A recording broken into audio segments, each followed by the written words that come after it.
Comment sont fabriquées les Charentaises, la pantoufle à pépère? Eh bien, vous allez tout savoir. On est ici au cœur de la Charente, et oui, Charente, charentaise. Vous allez découvrir les 7 étapes de fabrication selon la méthode dite cousu retourné. Allez, c'est parti!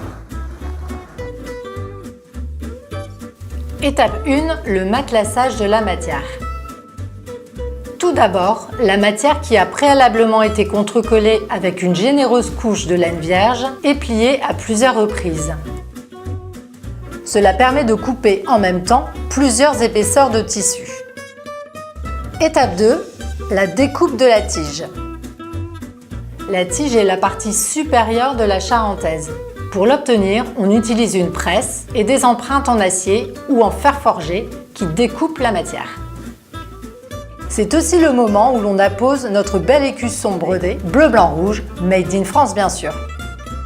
On passe à l'étape 3, le jointage et le baguettage. On plie la tige à l'envers et on jointe les deux parties arrière.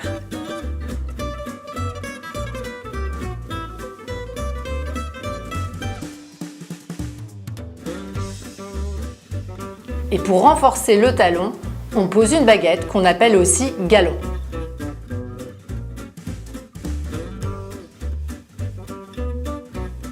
Étape 4, la couture du liseré. Le liseré est le biais qui fait le tour de la charentaise. C'est un élément qui donne du relief et du caractère à notre charentaise. Lui aussi, il est confectionné en France.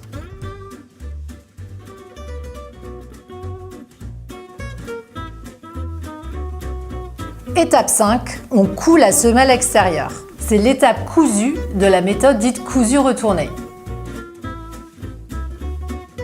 La semelle est cousue sur la tige avec un gros fil de coton.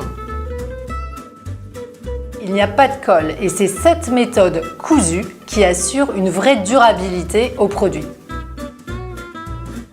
Étape 6, la couture de la douillette. La douillette, c'est la semelle intérieure qui, comme son nom le dit si bien, apporte un confort douillet à l'intérieur de la charentaise. Elle est également en pure laine vierge.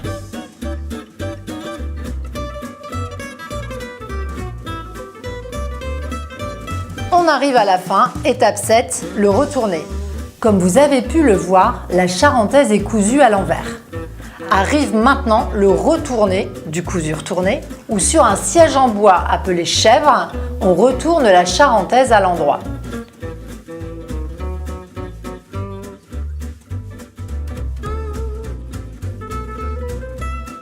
Puis un dernier petit coup de soufflet et c'est fini.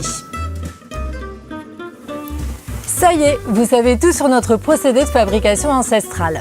Alors si vous êtes en quête d'authenticité, de circuits courts, que vous voulez participer à la pérennisation de nos savoir-faire français, habillez vos pieds et ceux de vos proches avec des pantoufles à pépère. Super.